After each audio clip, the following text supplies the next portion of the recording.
So any parent or nanny or family member who's looking after a baby should be aware of CPR techniques, because we all know that we have to call 999 to call the emergency service. But if a baby is found blue, it's not enough to call the emergency service. You actually have to start the resuscitation measures at home. By the time the emergency service arrives, you will be able to at least start the process and increase the chances of being successful.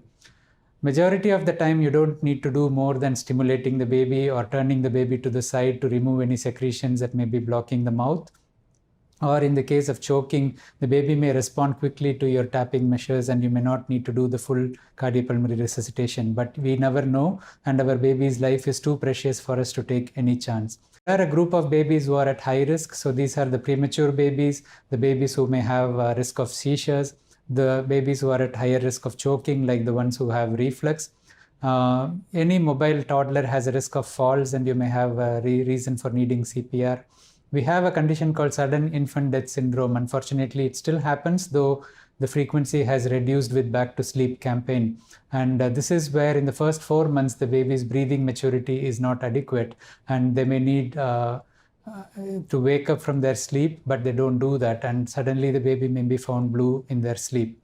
So this is the predisposition. It's an acute life-threatening event, and sometimes the baby dies, and that's when it's called sudden infant death. And if you do find your baby unresponsive, you have to start the CPR immediately in these situations. Drowning at home is a situation again where you may need life support.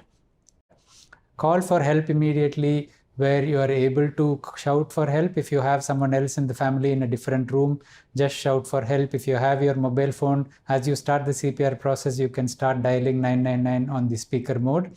However, if you don't have the phone immediately accessible and you don't have anyone else in the family, you start the steps of resuscitation, do it for one full minute before you carry the baby to the phone and do the further steps after you call 999.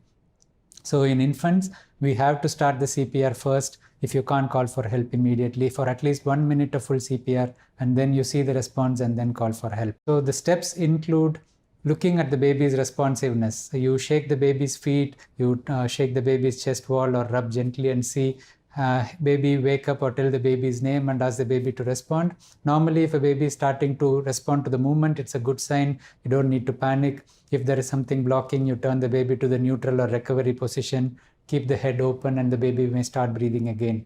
If there is any obvious foreign body, you may try to remove it at that time. If the baby does not remove, the current recommendation is not to look for the pulse.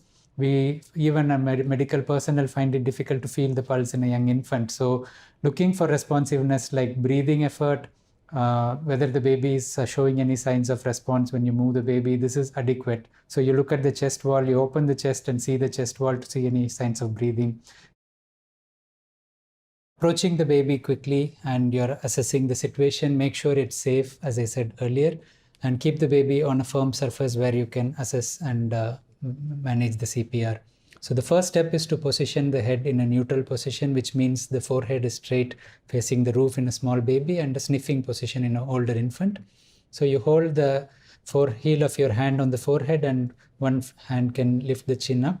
Then you assess the baby for responsiveness. So you can tap, "Hey, are you okay? Are you okay?" So you can tap the feet or see if the baby has any breathing effort. We don't recommend testing the pulse, checking the pulse, as I said earlier. And because feeling the pulse in a carotid area or in the forearm, in the upper arm is a difficult process in babies.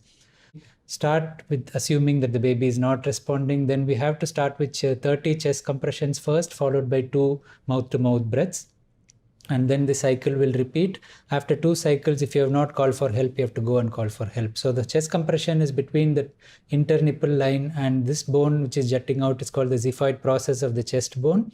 You keep 2 fingers here, maintain the neutral position for the neck because you'll need that for the mouth-to-mouth breathing. And then count to 30. The compression should be firm and deep. And normally we expect to reach 1/3 of this diameter of the chest. So you have to have deep compressions. You should allow adequate recoil. So press down 1/3 of the chest and allow it to recoil before you go again. But this should be done at a rapid pace because your aim is to reach about 120 beats per minute. So that's 30 beats in this range. So 1, 2, 3, 4, 5, 6, 7, 8, 9, 10, 11, 12, 13, 15, 16, 17, 18, 19, 20, 21, 22, 23, 24, 25, 26, 27, 28, 30. Once you have done the 30 chest compressions, you have to do mouth-to-mouth breathing. And while we do mouth-to-mouth breathing, if it is a bigger infant or even a smaller infant, if your mouth is small, you can pinch the nose, and your aim is to cover the mouth of the baby with your mouth. You first take a deep breath in, keep your mouth to occlude the baby's mouth, and give the breath in. And as you breathe, normally in an infant who is floppy, you would be able to see the chest rise. This mannequin is not meant for mouth-to-mouth breathing, so we won't be seeing a chest rise, but you will give the full breath in for a second.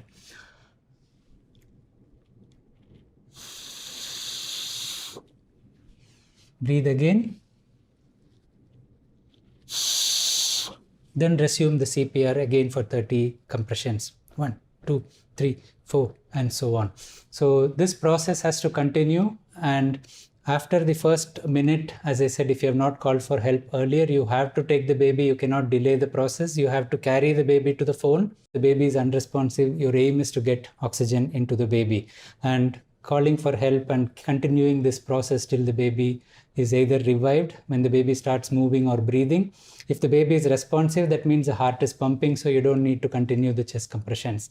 And if you have two people in the family, one of you has already called for help, you have an easier way to do the chest compression, where it's called the two thumb technique. So you same position as you did in between the nipple lines and in the mid part of the sternum, and your two thumbs can either encircle or keep your fingers like this, and you press down. 1, 2, 3, 4, 5, 6, 7, 8, and so on. So this is easier on your arm because pressing like this takes more energy, and you can continue doing this for a longer time.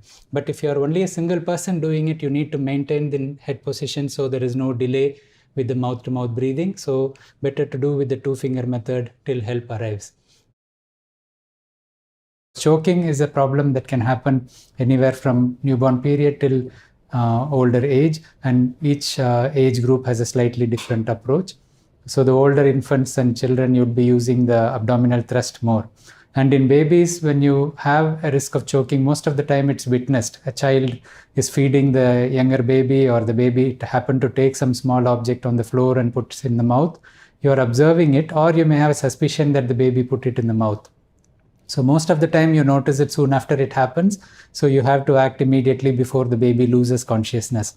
However, if this has happened before you observe and the baby has lost consciousness already, you have to start with the CPR process, which we discussed under the CPR video. And then the choking part will come up if you are not able to give effective chest movements with your mouth-to-mouth breathing. Choking can happen when a small object is taken into the mouth of the baby, and instead of going into the food pipe, it goes into the airway.